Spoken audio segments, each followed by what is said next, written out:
What is good, everyone? This is your host, Deanna Radulescu with Label Free Podcast. Live your best life. You must live label free.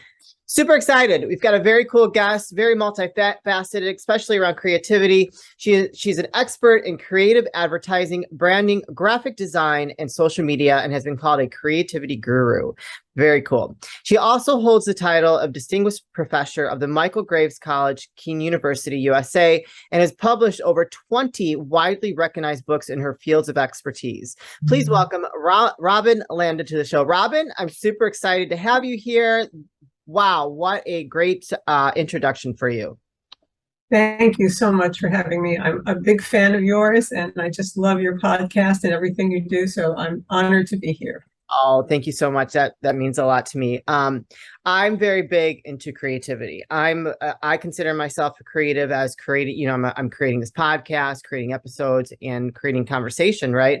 And I think that, you know, in the world that we live in today, it is so important for, you know, especially companies and as well as public figures to have a good brand and have the creativity around their brand be something that can speak to their audience. Absolutely, yes. It's critical that every company and even every individual have a brand. So, right, you have a great brand and you built it and you nurture it and you guide it. And everybody has to do that because unless you're not a professional. Yeah. But even the folks on TikTok who are not professionals and become professionals have brands. So you really have to guide it and really let it evolve and make sure that you're very careful about it. And it's a precious thing once you establish a good brand. Yeah, I could totally agree. And it's for me, I think like once you establish what your brand's supposed to be, is being consistent with the branding. You know, I find that if people kind of go off course and are all over the place, it's just a little, it does, you know, you're like, that doesn't really make sense for their brand and what their message they're trying to put out there. Absolutely. And in branding, we call it a brand steward. It's somebody who really watches the brand. And so in companies, they can do that. Although some companies haven't even codified who they are. It's really interesting when I consult them. I say, well, what is the essence of your brand? And they sort of look at me, which is why I guess I'm sitting there to help. But certainly for an individual, you have to be your own brand steward and you have to be cautious about what you post and what you say. And you know, whether it's your elevator pitch or your CV or what you put on how you design your website, or what you put up on LinkedIn, all matters. Yeah, for sure. So you wear many different hats. So you're a professor and you have this consulting, and then you're an author as well. And now a podcast guest. So you're doing a lot. I guess one of the questions I like to ask when it comes to someone with your kind of expertise, where can someone start in the if they don't have the means to work with someone like you, where can they start in the creative process to kind of start working on fine-tuning their message and their branding? It's important to really look at all your assets and think about what's been one major takeaway you want people to know when they look at whatever you have on your website or meet you. So you can start by thinking about what skills do you bring to the table? What can you offer, right? What do you do? What's your deliverable? What can people expect from you? And that's what we call your brand promise. Yeah. So that's step number one. And then step number two is to really think about what kind of brand personality you have and maintain that. And is it appropriate for your profession and discipline? Yeah. Yeah, that's very good. Yeah, I'm like thinking in the back of my head, like, when you're saying that, am I staying in line with that? I think I am. I think I'm doing a good job, but I love that advice. Now, when it comes to social media, now I think social media is such a powerful platform. And, you know, I'm also a head coach for the Female Podcasters Network, and I'm a founding partner with them. And some of my clients that I take on, you know, they're not utilizing their social media properly for their branding and their podcast and the message they're trying to get out there. And I like to tell them, like, you're a public figure. And so you have to own that title of being a public figure and making sure people get to know who you are, because they want, I mean, at the end of the day, when we do business with somebody, we really do business with people, right? And so if you don't put a picture or something about yourself, they don't know who you are. How are they supposed to connect with you? And so I'd love to hear your thoughts on that and how people should utilize social media. Yes, I totally agree with you. And I think you have to decide if you're using Instagram or TikTok or whatever you're using for your personal use or for your professional use. And they really shouldn't mix. So if you go on to some people's Instagram accounts, you see that they have family photos and then they'll have a couple of professional things. And it's kind of, I mean, it gives you a picture of the person, but if you're using it for your brand and to promote yourself, you have to kind of filter out, I think, the very personal stuff from that account and have a different account. Have a different account for your friends and family. And you Yeah. have to be very careful of what you put on Twitter. So if somebody Googles you, often whatever you've put on Twitter comes up first. Oh, wow. And so if you're complaining to a company on Twitter, it's going to come up first. You don't want that, right? So you really have to be very wise and judicious about your posts. And LinkedIn, in terms of professions, is very easy to build. So if you're having your morning coffee or your tea, go on LinkedIn and start asking people to connect. I mean, if they're in your net, like if they're in your discipline, if they're very outside of your discipline, sometimes you can get chastised by LinkedIn for that. But most people will say yes. And Yeah. that's a very easy way to build a network on LinkedIn because it is the most professional. But people don't check LinkedIn as often as they might check Instagram or TikTok or Twitter. So you have to keep posting. And of course, TikTok, if you're good at that, that has a huge, huge audience now. Yeah. I mean, I didn't even know until I started trying to launch my books that there's a whole book talk section of TikTok. Oh, wow. Oh, that's good to know. I can let my other guests know about that. Yeah, I dabble in TikTok because You'd be great on TikTok. well, you think so? I don't know. Like I just take clips of my shows and I post it there. But like as far as the creative, like doing the dances and doing the fun stuff with like my fiance, I don't have time for that. No, but you'd be great at talking right to the TikTok audience. They like that.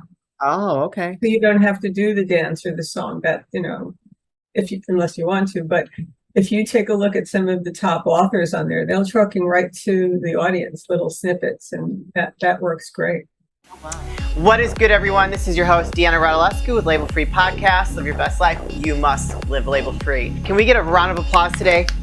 Woo! Today I'm excited to announce Manscaped launched their Ultra Premium Collection.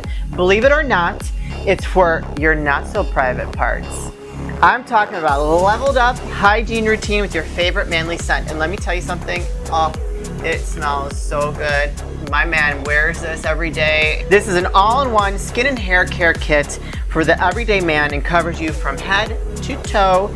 Manscaped is trusted below the waist. Now trust them with the rest. Join the 4 million men worldwide who trust Manscaped by going to manscaped.com and use the code LABELFREE20 for 20% off and free shipping. And enjoy. So you also work with companies. Are you a consultant?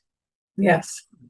And so can you tell me what that looks like when you take on a client or someone's interested in working with you, what that process looks like and, and how what someone can expect in that process? I have a kind of niche consultancy where I used to actually be a direct vendor. So if you wanted a logo or you wanted a website, you could come to me. But then I thought, you know what? I can do something else that no one else is offering, which is a second opinion. So many times chief marketing officers will come to me and say, are we getting what we need from our ad agency or graphic design studio? So I look at what they're getting and help them figure out if that's the right thing that they need for their company. So I work with a lot of chief marketing officers. And one of the first consultancies that I did with a biotech company, when I was explaining that the advertising was off-brand for them, he said, would you teach my marketing staff about all of this? Because when people get an MBA, there's a hole in it. They don't learn the creative side of advertising, branding, and design. And so they're not on the same page as the creatives who are creating all this work for them. Yeah, that's interesting. So yeah, that's like a key part of advertising and marketing. I That's actually right.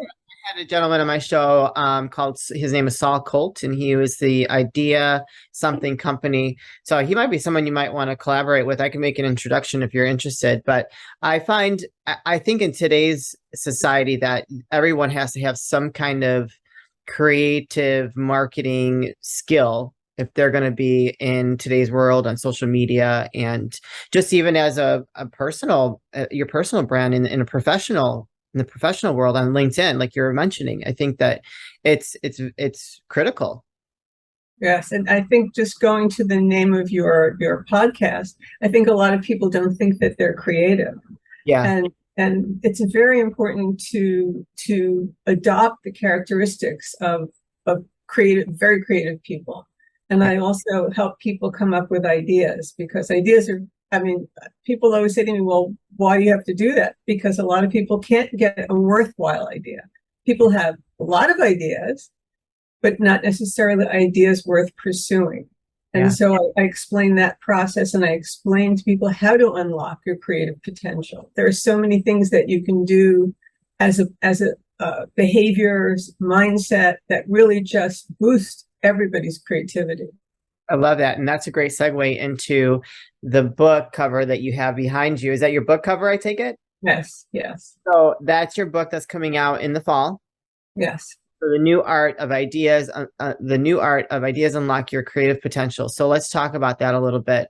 You talked about how to adopt those characteristics. And so what perhaps like maybe something that you could offer the audience that would help them with that process and to maybe get them interested in purchasing your book.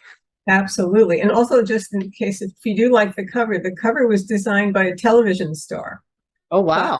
I don't know if you watch Manifest or The Americans, but Holly Taylor, who's on both of those shows, designed my cover because she was my student. Very cool. Oh my gosh, I love it. Little And there. I'm sorry, Little name drop there. little name drop. And well, it's right on the cover. And Lauren Latero, the Broadway choreographer and director, wrote the foreword. So there's a little bit of celebrity attached to I the love book. But what I think people can do, there are a couple of ways to go. One is to adopt certain behaviors, certain what I call golden habits. The first one is to be very curious. The way children are very curious about how things are. And I'll give you a quick example. Lin-Manuel Miranda, we all know who he is, who wrote Hamilton. After he did In the Heights off Broadway, it was coming to Broadway, and he worked on it for 7 years. He wanted to take a vacation, and he was going to the beach in Mexico, and he needed something to read. So rather than picking up something about the theater or about music, he picked up the biography of Alexander Hamilton. Now, if he had not been curious about history, we wouldn't have that great Broadway musical. Plus, he really changed the genre. He created a genre of Broadway musicals. But because he was interested in something other than his own discipline and his own profession, we all gained from it. So being curious about things other than your own area and being open, that's another characteristic of creative people, where you don't shut down at certain opportunities.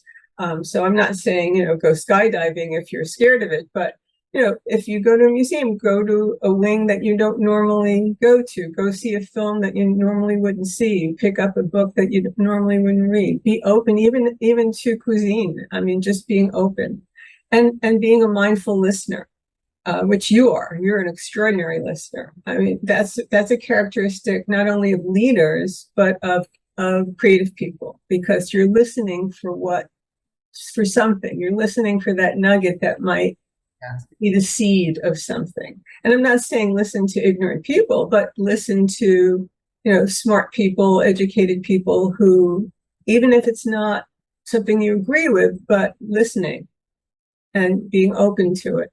And of course, being resilient is important in creativity. Another way to boost your creativity is to ask certain questions. There are two fantastic questions. One is, what if? Yeah. So what if we could create a digital twin of you so that we could have you do more things, right? What if we had a digital twin of you? What if we had we could vaporize and reappear, you know, like just like on Star Trek. So if you look at a lot of science fiction films and novels, the what if question is always Yeah. of a good one.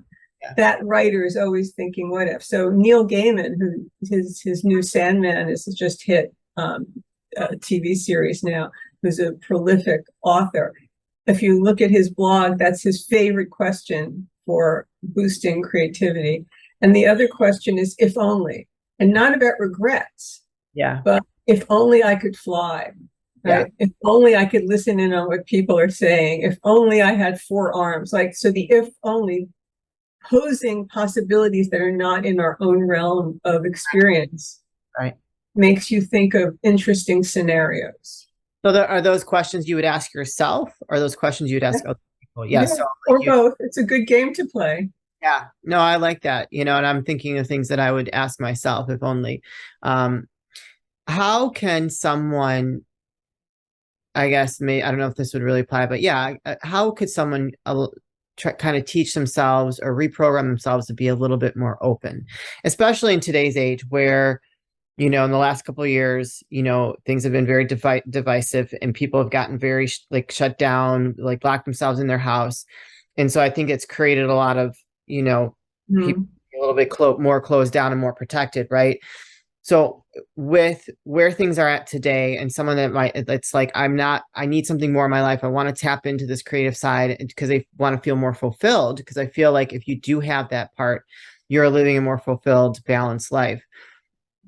What would you suggest to someone that needs to try to learn how to be a little bit more open so they can tap into that creativity? There's a great improv technique, and I'm sure you know this. It's yes and. So if you're telling me something and I don't, you know, it's something foreign to me or it's something I don't necessarily agree with, the technique is that I don't shut you down. I say yes, and I add to it. Yeah. And so that by saying yes, it allows the conversation to build rather than my saying, no, I totally disagree with you. And again, I'm not saying to listen to the rants of ignorant people or to conspiracy theories, but I'm talking about you're talking to an intelligent person and they may have a different point of view. You build the conversation and the thinking with yes and. Yeah. Oh, I love that. Yeah, that's so true. That was some very good advice. And so if somebody reaches out to you, do they have like a consultation call? Do you have like a specific amount of time they have to commit to working with you? What does that look like? No, it's usually companies or chief marketing officers or clients who no, it's just sort of if whatever the project is, I'm happy to work on it. And I do help faculty write books for free. That I just do as a volunteer. So people who are on faculty or somebody, not even somebody who's a faculty, somebody at a magazine wanted to write a book, and I said, okay, I'll look at your proposal. I can't do it for everybody because I'll never be able to do my own work, but I do it for mostly for faculty. Gotcha. That's awesome. Well, that was very, very, very kind of you.